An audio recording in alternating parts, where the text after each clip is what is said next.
Je suis Nathalie Dumont, je suis coach professionnelle et depuis 10 ans, j'aide les individus et les équipes à retrouver confiance et assurance dans leur vie professionnelle. Mais qu'est-ce que la confiance en soi et comment se construit-elle ? Avec des briques de confiance intrinsèques, nos forces et nos talents naturels, ou bien avec les briques que l'on ajoute au fur et à mesure de nos expériences et de notre développement personnel ? Parce que je crois dans la force de l'expérience qui transforme, avec Fortitude Podcast, je vous propose dans chaque épisode de poser une petite brique de confiance. Grâce à l'expérience, un sujet, un outil, une action. Mis à part peut-être si l'on est une vache, ce n'est pas en ruminant que l'on renforce la confiance en soi. C'est en agissant. C'est en passant à l'action que l'on développe pas à pas la confiance en soi. Et c'est le thème que j'ai choisi d'explorer pour ce deuxième épisode des petites briques de confiance, un sujet, un outil, une action. Une de mes clientes m'a dit récemment, lors de la séance de clôture de son coaching, l'action m'a permis de me réparer. Ça m'a apaisée d'être dans l'action. J'ai pris conscience que le but de la vie, finalement, c'est de vivre les choses. Il s'agissait d'un coaching de développement professionnel auquel ma cliente, que nous appellerons Stéphanie, est arrivée avec une multitude de questionnements et de sentiments mêlés. Frustration, stress, sentiment d'échec, peur au point de se sentir tétanisée et empêchée d'agir professionnellement et d'avancer professionnellement. Au fil de nos séances et après avoir apaisé quand même pas mal de choses, nous nous sommes concentrés sur ses besoins de reconnaissance et de visibilité. Et nous avons commencé à construire un plan d'action. Et pas à pas, Stéphanie est redevenue actrice de sa visibilité professionnelle. Elle a retrouvé confiance en elle, elle s'est positionnée pour une évolution de poste et elle a donc conclu le coaching avec ces mots « L'action m'a permis de me réparer ». Le cas de Stéphanie n'est pas une exception. Il montre à quel point la transformation passe par la modification concrète du comportement, par le fait de vivre l'expérience du possible dans les situations, par le fait de se rassurer en prenant conscience de ses propres capacités.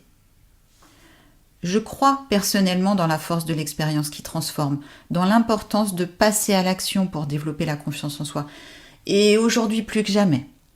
Pourquoi ? D'abord pour des raisons liées à nos modes de vie qui favorisent clairement la passivité. D'après l'OMS, la sédentarité est aujourd'hui la 4e cause de décès prématuré. La sédentarité, c'est quoi ? C'est le cumul de toutes les situations passées en position assise ou allongée, en dehors de la période de sommeil et de repas, et dans lesquelles les mouvements du corps sont réduits à leur minimum. Regarder la télévision, travailler sur ordinateur, jouer aux jeux vidéo, lire, téléphoner, être passager dans un véhicule, etc. Avec le Covid, l'augmentation de la sédentarité a été mise en évidence lors des confinements successifs, avec le développement du télétravail aussi, mais ça fait des dizaines d'années qu'elle s'installe. Et l'épidémie de flemme qui touche 45% des Français, on en parle ? Surprenante étude de la Fondation Jean Jaurès en novembre 2022 qui nous montre par exemple que nous sommes 2 fois plus nombreux à préférer rester chez nous le vendredi soir plutôt que d'aller au cinéma ou de sortir entre amis. Le rapport avec la confiance en soi ? Simplement l'idée qu'un mode de vie passif et virtuel ne présente aucune des conditions favorables au développement de la confiance en soi. La confiance en soi, est-ce que c'est en scrollant pendant des heures en compagnie d'amis virtuels qu'on la renforce ou bien en se mettant sur son 31 pour sortir avec les amis réels ? Est-ce que c'est en rêvant du métier ou du poste dans lequel je pourrais m'épanouir ou est-ce que c'est en démarrant un bilan de compétences ? Autant d'évidence, je sais, pour poser l'idée selon laquelle c'est bel et bien d'être dans l'action qui renforce la confiance en soi. Ce n'est pas l'excès d'activité mentale, les ruminations ou de passer des heures derrière un écran. Parce que l'action nous permet d'éprouver notre capacité à agir sur le monde. Parce qu'agir, c'est pouvoir se sentir fier d'avoir accompli quelque chose. Parce que tout ce qui met le corps en mouvement améliore la santé mentale.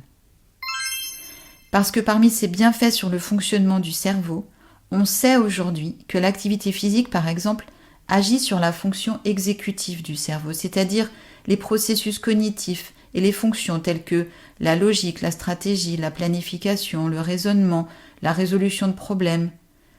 Processus cognitifs dont nous avions montré dans l'épisode 1 de quelle façon ils agissent sur la confiance en soi. Et si savoir tout cela ne suffit pas, tellement nos modes de vie actuels nous ont proposé des alternatives passives, faciles et confortables, peut-être qu'il est temps de résister et de mettre en place des alternatives actives. Comment ? Je vous propose un outil et une action. Un outil, prendre conscience de son potentiel d'action. Une action, augmenter son temps d'activité. Prendre conscience de son potentiel d'action, de son potentiel d'activité, c'est d'abord prendre conscience de son inactivité. Considérons l'inactivité comme le temps d'éveil passé assis ou allongé sans autre activité physique. En additionnant le temps passé assis à travailler, dans les transports et derrière tous les types d'écrans sans autre activité physique, combien d'heures cela représente pour vous chaque jour ?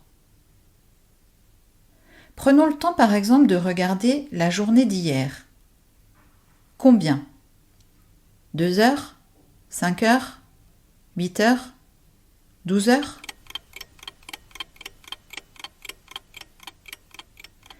Toutes ces heures cumulées représentent votre temps d'inactivité.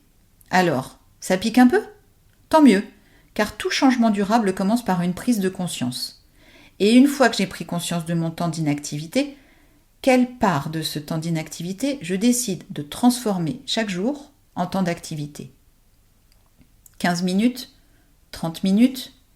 1 heure ? Et là, je la sens venir. Je la sens venir, l'objection. Je n'ai pas le temps de faire du sport, d'aller marcher, de faire du yoga, du footing, des abdos. Je n'ai pas le temps. Oui, mais vous voulez améliorer votre confiance en vous ou pas ? Alors, on se bouge ? Si je veux améliorer ma confiance en moi, il n'y a pas de recette miracle, je dois changer quelque chose. Alors une action, augmenter son temps d'activité. Si je n'ai pas le temps et que je veux quand même agir et transformer une partie de mon temps d'inactivité en temps d'activité, une piste réaliste et efficace est d'ajouter un nouveau comportement à un comportement déjà existant. En l'occurrence, ajouter une activité physique à une occupation quotidienne existante et récurrente. Alors, rassurez-vous, je ne vais pas vous proposer de faire des squats en attendant le métro. Quoique, c'est quand même un peu l'idée. Par exemple, j'ai une conversation téléphonique programmée, je sors pour passer ce coup de fil en marchant. J'installe un bureau modulable qui me permet de travailler debout une partie du temps. Je fais 10 minutes d'étirement ou de gainage par-ci par-là en regardant la télévision. Je prends les escaliers. Je dois faire un point avec un collègue. Je lui propose de le faire en marchant. Ou encore je danse. Pourquoi pas ? Je danse dès que j'en ai l'occasion. Dans tous les cas, je choisis une action qui engage le corps. Parce que, s'agissant d'une activité physique, sportive ou artistique, dès lors qu'elle engage le corps, elle permet une transformation qui, parce qu'elle passe par le corps justement, offre des bienfaits physiques, évidemment, mais aussi émotionnels et psychologiques qui permettront que ces nouvelles habitudes s'inscrivent durablement dans le temps, qui permettront que la motivation à l'origine de ces nouvelles habitudes passe d'une motivation de nature incitative, faire quelque chose parce que je souhaite obtenir un résultat, ici c'est passer à l'action pour avoir plus confiance en moi, à une motivation de nature intrinsèque, faire quelque chose parce que j'aime le faire, passer à l'action parce que je sens que ça me fait du bien. Et ce ne sera peut-être qu'un début, car dans l'épisode 3, un plan d'action pour oser, je vous proposerai une méthode pour passer à l'action afin d'atteindre vos objectifs. Alors, avez-vous posé une petite brique de confiance ? Ah oui, et au fait, pendant que vous écoutiez ce podcast, vous étiez assis ou bien... Une petite dernière pour la route ? Les plus petites de nos actions sont toujours meilleures que les plus nobles de nos intentions.